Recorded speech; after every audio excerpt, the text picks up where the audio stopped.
नमस्कार मित्रों, आज का हमारा जो यह विषय है वो विशेष तौर पे हमारे शोधार्थियों के लिए यह वीडियो तैयार किया गया है जो किसी भी डिसिप्लिन के हों और जिनके मन में एक शोध करने की जिज्ञासा हो या शोध करने की प्रवृत्ति हो, उनके उद्देश्य को ध्यान में रखते हुए यह वीडियो तैयार किया गया है। और हम नवागंतुक शोधार्थियों से हम यह कहना चाहेंगे कि शोध एक निरंतर, एक सतत चलने वाली प्रक्रिया है। प्राचीन काल से ही शोध एवं मानव चेतना में संबंध देखने को मिलता है। सभ्य संस्कृति, पूर्ण एवं विकसित सभ्यता, आधुनिक यंत्र, विलासितापूर्ण साधन, सामाजिक विकास एवं कंप्यूटर व इंटरनेट, ये सब चीज़ें सब शोध का ही एक परिणाम है। आदि मानव द्वारा दो पत्थरों के रगड़ने से जो आग की चिंगारी निकली, उसी चिंगारी ने आदि मानव के समक्ष एक प्रश्न बनकर खड़ी हुई। वह चिंगारी एक समस्या बनकर आदि मानव के सामने खड़ी हुई, जिसके फलस्वरूप उसकी चेतना के प्रयत्नों ने आग का आविष्कार किया। न्यूटन ने सेब को पेड़ से गिरते हुए देखा। इसी सेब ने उसके सामने एक प्रश्न खड़ा कर दिया। न्यूटन की चेतना जागृत हुई। उसने खोज प्रारंभ किया और गुरुत्वाकर्षण का नियम प्रतिपादित किया, जिसके फलस्वरूप आज मानव अंतरिक्ष में भी उड़ान भरने लगा। रोम के शासकों ने सामाजिक एवं आर्थिक सभ्यता का शोध के द्वारा एक ऐसा विकास किया कि उन्होंने व्यापार एवं वाणिज्य के क्षेत्र में परवाना पद्धति को विकसित करके अंतर्राष्ट्रीय व्यापार एवं पद्धति को जन्म दिया। पुनर्जागरण काल से मानवीय संस्कृति में शोध के द्वारा हड़कंप मचाकर नए नए जलमार्गों की खोज की, जिसके द्वारा कोपरनिकस ने पृथ्वी, सूर्य एवं चंद्रमा का माप तक कर डाला। औद्योगिक क्रांति के परिणामों ने विश्व सभ्यता को एक नया मार्ग दिया और आज मानव प्राकृतिक संसाधनों की जगह कृत्रिम संसाधनों पर विश्वास करने लगा।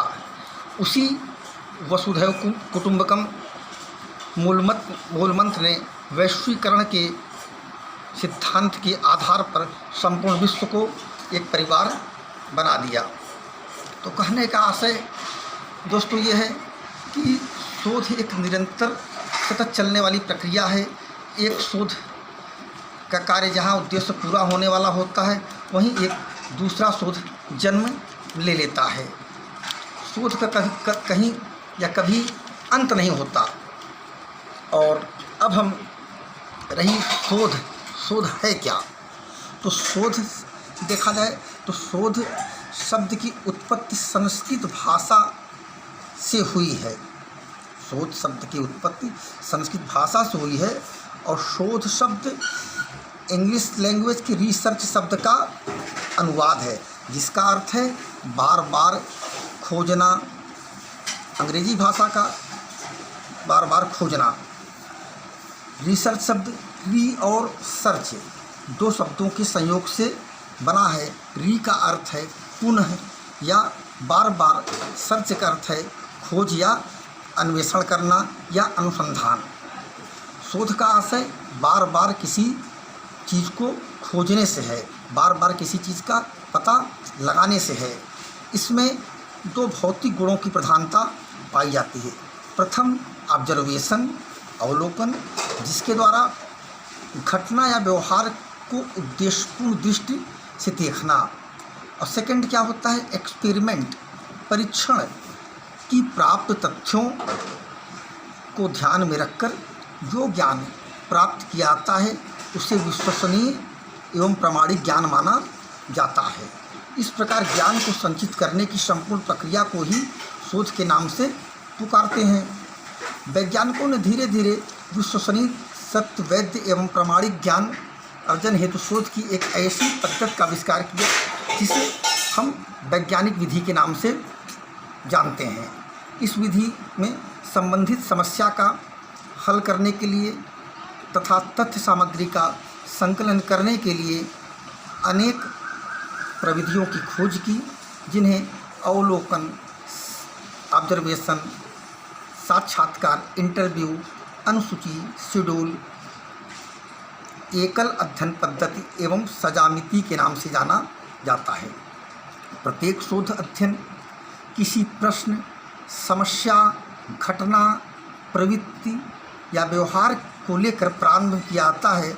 इसमें शोधकर्ता यह जानने की कोशिश करता है कि संबंधित घटना या समस्या या प्रश्न क्यों, कब, कैसे तथा किसने प्रारंभ किया है।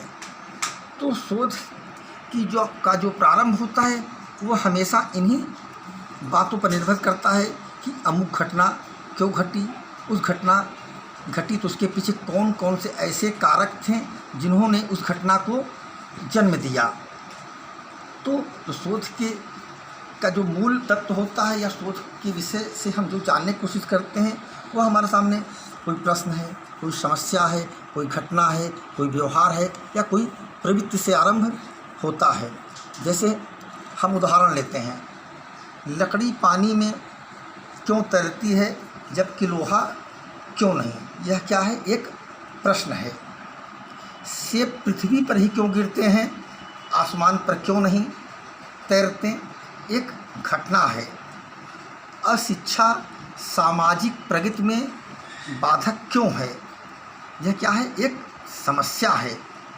माँ बच्चे को ही प्यार क्यों करती है, माँ बच्चे को ही अपने प्यार क्यों करती है, अपने भतीजों को उतना प्यार क्यों नहीं करती? यह एक मनुष्य में प्रवृत्ति पाई जाती है। प्रबंधक वस्तु मूल्य वृद्धि को क्यों करते हैं, प्रबंधक वस्तु मूल्य वृद्धि को क्यों करते हैं? यह एक व्यवहार है।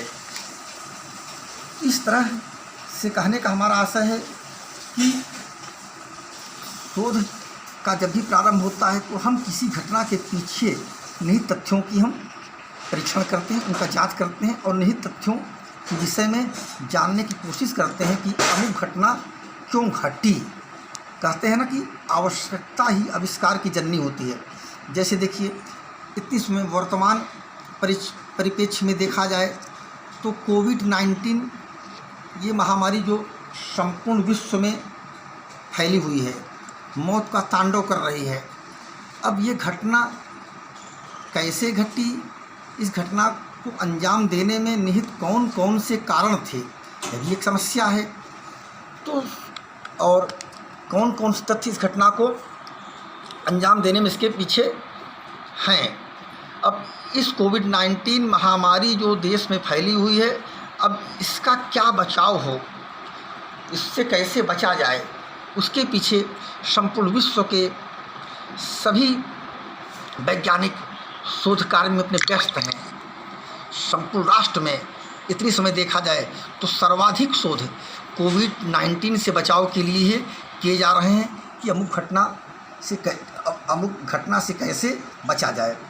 तो आज जो ये महामारी कोविड-19 फैली तो स्वाभाविक है कि हमारे वैज्ञानिक इस क्षेत्र में अपना लगे हुए हैं पूरी तत्परता के साथ, और ज़रूर उसका कुछ न कुछ अवश्य एक रिजल्ट निकलेगा जिससे इस कोविड-19 महामारी से इस समाज को मुक्ति मिल सके या इस महामारी से हम अपने आप को उस पर हम विजय पा सकें। और मित्रों, शोध करने की कोई सीमा नहीं है। लोग कहते हैं ना कि शोध का कोई क्षेत्र है, तो शोध का कोई क्षेत्र नहीं होता। शोध की समस्याओं पर हम दृष्टिपात करेंगे। समस्याएं हमारे समाज के चारों तरफ कहीं न कहीं किसी न किसी रूप में विद्यमान है। बस हमारी सोच, हमारा चिंतन और हमारी प्रवृत्ति ऐसी होनी चाहिए कि हमारे अंदर एक जिज्ञासु प्रवृत्ति हमारे अंदर पाई जानी चाहिए कि हम अधिक से अधिक किसी विषय के ऊपर हम सोच सकें। हमने कहा ना, शोध करने की कोई सीमा नहीं है। शोध किसी भी क्षेत्र में किया जा सकता है। सोच के क्षेत्र को किन्हीं शब्दों में व्यक्त करना कठिन होगा।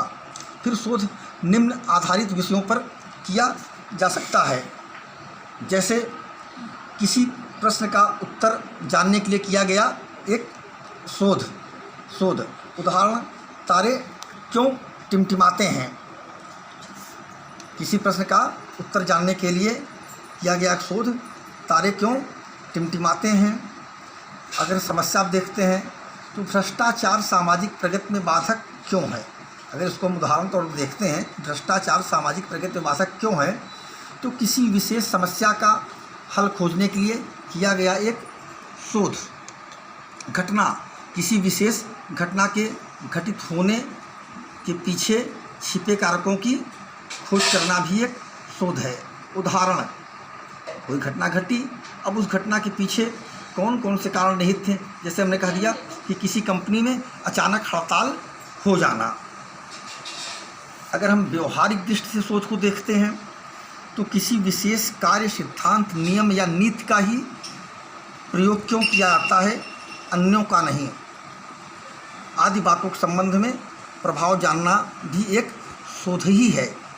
उदाहरण स्वरूप, स्कंध का मूल्यांकन लागत मूल्य एवं बाजार मूल्य में जो भी कम हो पर ही प्रयोग किया जाता है। प्रभाव, कोई विशेष, अगर प्रभाव बात करते हैं तो कोई विशेष विषय या घटना क्यों प्रभावित हुई, आदि तथ्यों का पता लगाना। उदाहरण, राम मंदिर एवं बाबरी मस्जिद अब तक विवाद का मुद्दा क्यों बना रहा। अब तो नहीं है, लेकिन राम मंदिर और बाबरी मस्जिद अब तक विवाद का मुद्दा यह क्यों बना था। और उदाहरण देख सकते हैं हम, दूसरे उदाहरण को अगर ध्यान दें, लोकपाल विधेयक संसद में पास क्यों नहीं किया गया। इस तरह के तमाम उदाहरण अगर हम देखेंगे तो तर्क की कोई बात करते हैं कि कोई घटना, व्यवहार या समस्या एक विशेष स्थान पर ही क्यों घटती है और किसी दूसरी जगह क्यों नहीं। अतः यह भी एक शोध का विषय क्षेत्र है कि भूकंप गुजरात के भुज क्षेत्र में ही क्यों बारंबार आता है।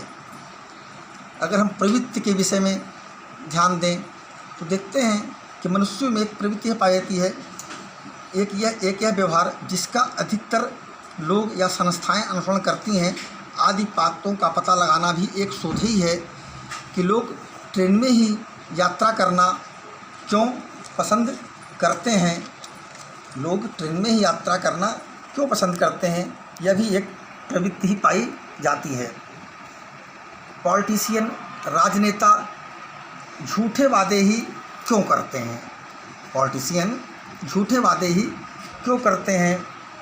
या विपक्ष दल सत्ता पक्ष के प्रस्तावों का विरोधी क्यों करते हैं, समर्थन क्यों नहीं।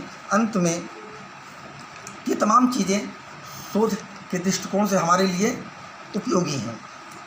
मित्रों, तो हम अंत में यह कहना चाहेंगे कि ज्ञान की किसी भी शाखा में नवीन तथ्यों, विचारों, अवधारणा या सिद्धांतों की खोज के लिए अपनाई गई क्रमबद्ध प्रक्रिया ही शोध या अनुसंधान है। तो हमारा कहने का आशय नव शोधार्थियों से यह है कि जब भी शोध की दिशा में, शोध के क्षेत्र में अगर आपका पदार्पण हो गया है तो शोध को बहुत ही करने के लिए बहुत ही चिंतन, मनन, गहन अध्ययन और मनुष्य का जिज्ञासु प्रवृत्ति का होना बहुत ही नितांत आवश्यक है। धन्यवाद।